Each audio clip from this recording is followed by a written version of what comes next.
स्वागत और मैं हूं आपके साथ आकांक्षा यादव। वक्त हो चुका है न्यूज बुलेटिन का और आज इस न्यूज बुलेटिन में हम जानेंगे कि कहां लेखपाल द्वारा घूस लिए जाने से अधिवक्ता संघ है नाराज और कहां यादव मेला कमेटी द्वारा निकाली गई विशाल श्री कृष्ण शोभा यात्रा। साथ ही जानेंगे कि कहां संदिग्ध परिस्थितियों में युवक ने लगाई फांसी।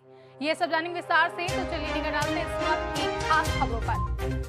फिरोजाबाद जिले में मुख्यमंत्री योगी आदित्यनाथ का अपने निर्धारित कार्यक्रम के अनुसार 1:30 बजे पुलिस लाइन हेलीपैड पर आगमन के बाद वह जनपद के प्रभारी मंत्री ग्राम विकास एवं समग्र ग्राम विकास राजेंद्र प्रताप सिंह मोती सिंह व नगर विकास शहरी समग्र विकास नगरीय रोजगार आशुतोष टंडन के साथ सीधे स्वशासी राजकीय चिकित्सा महाविद्यालय फिरोजाबाद पहुंचकर डेंगू व वायरल बुखार से पीड़ित बच्चों के एक एक कर सभी वार्डों में जाकर बच्चों के स्वास्थ्य व चल रहे उपचार की जानकारी ली है। उन्होंने डेंगू से पीड़ित बच्चा अनुज पुत्र पुनेंदु शर्मा से बात कर उसे दुलार किया और खाने को फल दिए। इसी प्रकार से उन्होंने सभी वार्डों में जाकर मरीजों से सीधी बात कर उनको जल्द स्वस्थ होने की कामना की है और चल रहे इलाज के संबंध में वरिष्ठ बाल रोग विशेषज्ञ डॉक्टर LK गुप्ता से पूरी जानकारी प्राप्त की है और निर्देशित किया है कि वह बच्चों का बेहतर उपचार व उनके स्वास्थ्य का नियमित परीक्षण करते रहें। फिरोजाबाद से सी न्यूज संवाददाता दीपक शर्मा की रिपोर्ट। अम्बेडकर जिले के जलालपुर तहसील अंतर्गत महिला लेखपाल गुलनाज बानो ने एक गरीब महिला से पैसे ले लिए थे। महिला द्वारा लेखपाल गुलनाज बानो से पैसा वापस मांगा जा रहा था, जहां पैसा न देने पर तहसील परिसर में पैसा देने वाली महिला वकील संघ के अध्यक्ष के पास रो रो कर गुहार लगाई तो पोल खुल गई। आप देख सकते हैं किस प्रकार से वकील संघ के अध्यक्ष लेखपाल गुलनाज बानो को डांटते हुए रुपया वापस करने को कह रहे हैं। महिला लेखपाल की तो पैसा लेने की कोई पुष्टि नहीं हो पाई है, लेकिन लेखपाल गुलनाज बानो द्वारा महिला को पैसा वापस किया गया, जो कि इसकी पुष्टि करता है। लेखपाल द्वारा पैसा लिया गया था, गुलनाज बानो से पूछने पर कोई जवाब नहीं दिया गया। इससे सिद्ध होता है कि लेखपाल ने गरीब महिला से पैसा लिया था, जिससे आज पूरे परिसर में गुलनाज बानो के अधिवक्ता से विवाद की बातें सामने आ रही हैं, जो कि वीडियो में साफ साफ आवाज सुनाई दे रही है। अधिवक्ता संगठन लेखपाल द्वारा पैसा लिए जाने से काफी नाराज दिखा। अधिवक्ता ने कहा कि तहसील परिसर का नाम इसी के चलते बदनाम हो जाता है। अम्बेडकर नगर से सी न्यूज संवाददाता दीपक वर्मा की रिपोर्ट। एटा जिले में यादव मेला कमेटी द्वारा आयोजित श्री कृष्ण शोभा यात्रा जलेसर नगर में धूमधाम से निकाली गई। इस अवसर पर जिला पंचायत सदस्य मुकेश यादव, ब्लॉक प्रमुख पति अशोक यादव, पाशु यादव, सत्येंद्र यादव, राहुल यादव समेत कई लोग मौजूद रहे। जहां शोभा यात्रा में मुख्य अतिथि ब्लॉक प्रमुख पति अशोक यादव रहे। शोभा यात्रा सुबह 11 बजे नागेश्वर आश्रम से दोपहर 3 बजे तक निधौली चौराहा जलेसर पर समापन हुआ, जहां हर वर्ष की भांति इस वर्ष भी शोभा यात्रा भव्य रूप से निकाली गई और जगह जगह पर भगवान श्री कृष्ण के अनुयायियों द्वारा शोभा यात्रा का स्वागत किया गया। एटा से सी न्यूज संवाददाता राघवेंद्र अगरिया की रिपोर्ट। फिरोजाबाद के शिकोहाबाद थाना क्षेत्र के अंतर्गत गांव उरमूरा में उस समय सनसनी फैल गई जब एक कब्रिस्तान में एक युवक ने पेड़ पर फांसी लगाकर आत्महत्या कर ली। सूचना मिलते ही परिवार में कोहराम मच गया। पुलिस ने मौके पर पहुंचकर शव को पोस्टमार्टम के लिए भेज दिया है। वहीं जावेद पुत्र अली मोहम्मद निवासी जसवंत नगर अपनी मौसी के यहाँ रहता था। सोमवार की सुबह दोपहर 3 बजे उरमूरा में बने कब्रिस्तान में जाकर युवक ने शीशम के पेड़ पर रस्सी डालकर आत्महत्या कर ली। तभी वहां से गुजर रहे राहगीरों ने उसको लटकता देख सूचना दी है। सूचना मिलते ही परिजनों में कोहराम मच गया। सूचना मिलने के बाद पुलिस भी मौके पर पहुंचकर शव को पोस्टमार्टम के लिए भेज दिया है।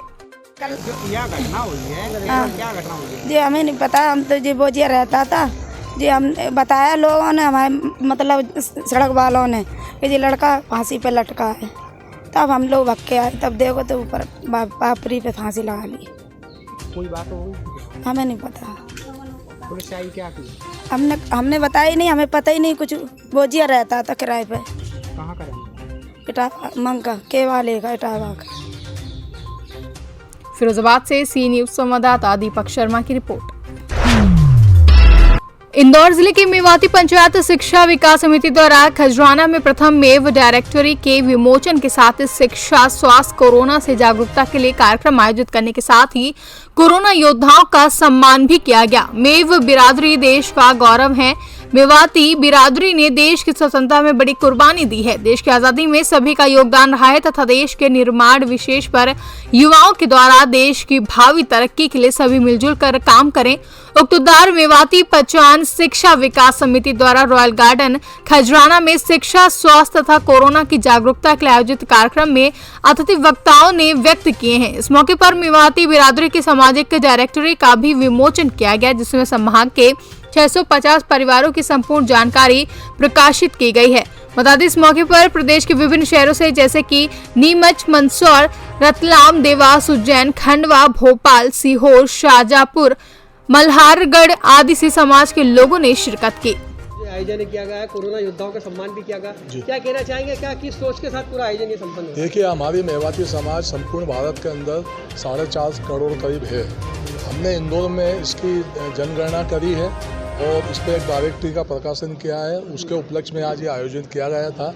चूँकि कोरोना के प्रोटोकॉल का पालन करा गया पूरी तरह, और कोरोना के अंदर मध्य प्रदेश के अंदर जो हमारे समाज ने योगदान दिया है उन लोगों का यहाँ सम्मान किया गया है। उसमें नाहरू खान साहब मंदसौर है, अकरम साहब पीपलदा कन्नौज में है, मेहरुद्दीन बाल समझ से हैं, असलम धर्मपुरी से हैं। इन लोगों ने काफ़ी मदद की, खिलाया लोगों को। जो भी सिलेंडर की व्यवस्था थी वो व्यवस्था भी की गई है। हमने मरदमशुमारी जो करके डायरेक्टरी का प्रकाशन किया और आज जो आयोजन किया आपने देखा है, संपूर्ण मध्य प्रदेश के यहाँ से सैकड़ों की तादाद में यहाँ मौजूद थे। और इस पर हमारा उद्देश्य यही था कि समाज की जनगणना इसलिए ज़रूरी है कि सरकार से अगर हम कुछ चीज़ चाहते हैं तो उसको प्रमाण के साथ बताना बहुत ज़रूरी है, और बगैर प्रमाण के सरकार भी नहीं देती है कुछ चीज़। आज मजबूर में आप पढ़ रहे हैं, पिछले दिनों मीडिया में भी आप जुड़े हैं, तो जातिगत जनगणना के लिए नीतीश कुमार जी पीएम मोदी से मिले हैं। हमने उसके पहले हमारे समाज की जातिगत जनगणना कर दी है।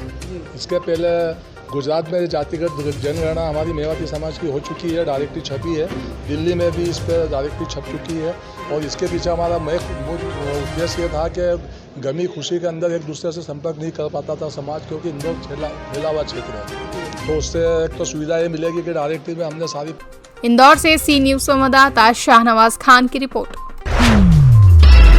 औरैया जिले में चोरी के सामान को टावा बेचने जा रहे चोरों की सूचना मिलने पर अजीतमल पुलिस के द्वारा अटसू फमफूद मार्ग पर बैरियर लगाकर चेकिंग शुरू की गई, जहां चावरपुर आरसीसी रोड पर पुलिस टीम द्वारा 7 अभियुक्तों को आवश्यक घेराबंदी कर दबोच लिया गया तथा 4 अभियुक्त अंधेरे का फायदा उठाकर भागने में सफल रहे। पुलिस द्वारा पकड़े गए अभियुक्तों को जेल भेजने की कार्रवाई की जा रही है। एक अभियोग पंजीकृत कराया गया था। उस अभियोग में जो एक्सप्रेस वे का निर्माण चल रहा है, उस निर्माण सामग्री में जो शटरिंग और जो पोल्स यूज होते हैं, उन पोल्स की चोरी जो साइट है वहां से की गई थी। और इसमें 100% हमारे द्वारा माल की बरामदगी की गई है, जिसकी अनुमानित कीमत लगभग 10 लाख रुपए है। इसमें हमारे द्वारा जो अरेस्टिंग की गई है, तो जो अरेस्टेड मुलजिम हैं उनसे जब बातचीत की गई तो उनमें से एक मुलजिम जो साइट पर सुपरवाइजर ही है और वो अपने जो अंदर उसके कॉन्टैक्ट्स थे उसके माध्यम से बहुत ही संगठित रूप से चोरी को अंजाम देता था। इसमें जो कबाड़ी वहां से माल खरीदता था, जो लोग ट्रांसपोर्टेशन करते थे ओमनी वैन टेम्पोज के माध्यम से, उनको भी अरेस्ट किया गया है। इसमें टोटल हमारे द्वारा 7 अभियुक्त गिरफ्तार करे गए, 4 अभी इसमें अभियुक्त शेष हैं। और ये सभी लोग एक्सप्रेस वे में कोई ना कोई रूप से लिंक थे। इनमें से एक व्यक्ति जो है वो एक्सप्रेस वे में सुपरवाइजर के रूप में काम कर रहा था और उसी के माध्यम से ये सारी चोरियां कर। औरैया से सी न्यूज संवाददाता नीरज कुमार सिंह की रिपोर्ट।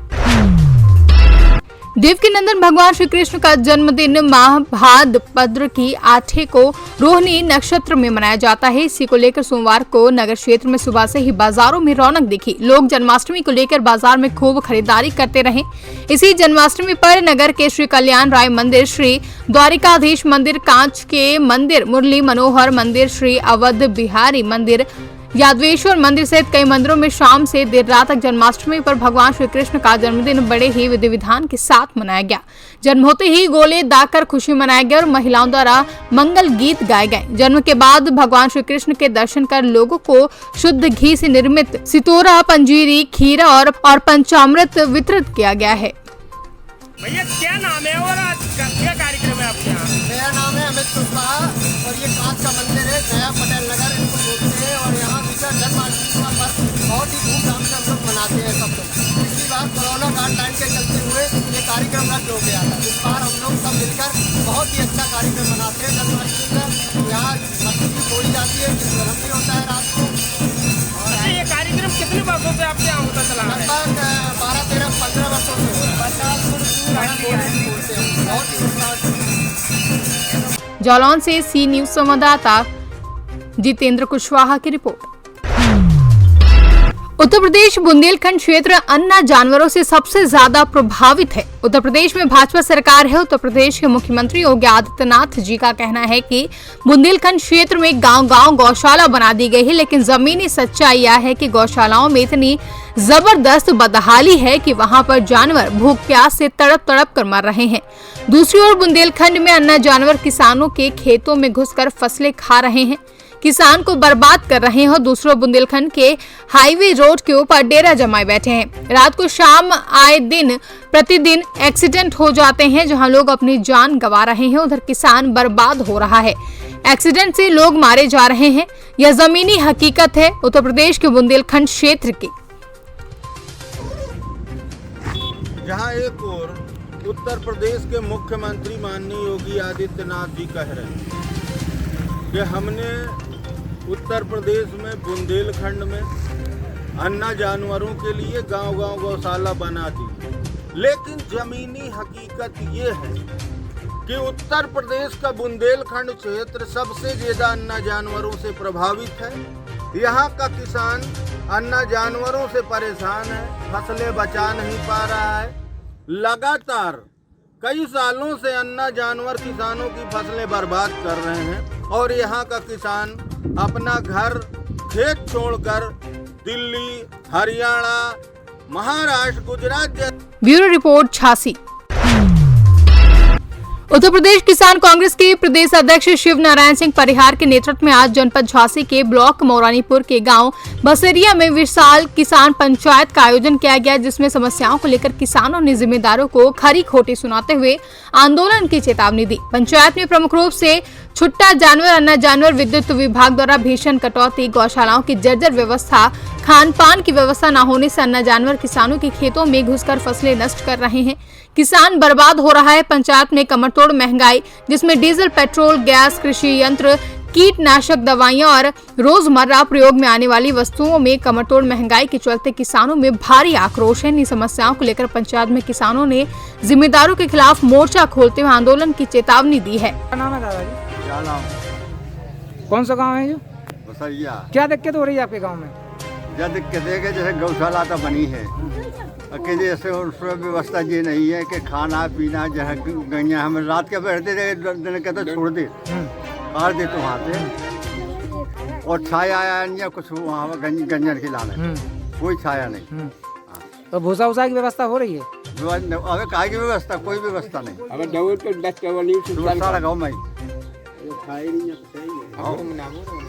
क्या नाम है भैया? घनेंद्र। कौन सा गाँव है ये? बसरिया। क्या दिक्कत है आपकी? क्या दिक्कत हो रही गाँव में? हमारी दिक्कत गांव में कुछ नहीं है, पानी तो जैसे वैसे ही नहीं हुआ, तो फसल तो गज ही है, ठीक है, और जानवर जो खाया सो ठीक। अब जब गौशाला जो बनी थी, ठीक है, अब प्रधान से बात करो या वह काउ से करो, अब जब बनवाई कैसी हती और क्यों नहीं बनी बा, उसकी पूरी होना चाहिए समस्या। जब बनी है तो पूरी होना चाहिए, क्यों नहीं बनी माता? माता जी क्या नाम है? हमारा मथुरा देवी बसरिया के रहने वाली। क्या दिक्कत हो रही है? जा दिक्कत हो रही कि महाराज कछु तो पजो नहीं है, उसना पज नहीं आ तो जा लज्जत का खा रही आदमी, इसे जो कायदा माफ करा और जो कछु पेट में खाए तो उनका चुन दो, और बस अपनी अच्छी तरह से खाना है ना, तो दिल्ली में काम नहीं लगा ना कितना लगा तो क्या खाए हम, और जो लॉकडाउन लगा रहा उसी के माँ मरेगा कि सुई लगवा तो क्या करेगा। Bureau report C news Bharat. आज बुंदेलखंड के पर्यटक स्थलों के भ्रमण पर बस यात्रा रवाना की गई, जहां बस को राष्ट्रीय स्तर के स्वर्ण पदक विजेता द्वारा हरी झंडी दिखाकर रवाना किया गया। इस अवसर पर अतिथि द्वारा खेलों व खिलाड़ियों को प्रोत्साहित किए जाने पर बल दिया गया। जन सूचना अधिकार मंच ट्रस्ट व भारतीय मानव अधिकार समिति द्वारा खेल दिवस के अवसर पर बुंदेलखंड दर्शन बस यात्रा रवाना की गई। बस को राष्ट्रीय स्तर पर बॉक्सिंग में स्वर्ण पदक विजेता आराधना पटेल ने हरी झंडी दिखाकर रवाना किया, जहां बस में खिलाड़ी, उनके परिजन व संस्था सदस्य शामिल रहे। बस सुकवा, झुकवा, बांध, देवा माता, माता टीला, देवगढ़ आदि स्थानों पर भ्रमण कराएगी। इस अवसर पर आराधना पटेल ने कहा कि खेल व खिलाड़ियों को प्रोत्साहन की आवश्यकता है। बुंदेलखंड के खिलाड़ियों ने राष्ट्र व अंतर्राष्ट्रीय स्तर पर अपनी छाप छोड़ी है। अभी भी यहाँ के खिलाड़ियों में हुनर व जज्बे की कमी नहीं है, उन्हें तराशने की आवश्यकता है। मंच द्वारा खिलाड़ियों को सम्मान देकर जो प्रोत्साहन दिया जा रहा है वह हमारे लिए स्वाभिमान की बात है। जन सूचना अधिकार मंच ट्रस्ट एवं भारतीय मानवाधिकार समिति द्वारा आज खेल दिवस के अवसर पर खिलाड़ी, उनके परिजन एवं संस्था के लोगों को बुंदेलखंड दर्शन के नाम से यात्रा कराई जा रही है, जिसमें बुंदेलखंड के बारे में जानकारी दी जाएगी, पर्यटक स्थल घुमाए जाएंगे। और आज इस बस यात्रा को आराधना पटेल, जो कि राष्ट्रीय स्तर की बॉक्सिंग की खिलाड़ी हैं और स्वर्ण पदक विजेता है, उनके द्वारा हरी झंडी। ब्यूरो रिपोर्ट, सी न्यूज़ भारत। फिलहाल के लिए बुलेटिन में बस इतना ही। देश और दुनिया की बड़ी खबरों के लिए बने रहे सी न्यूज़ भारत के साथ।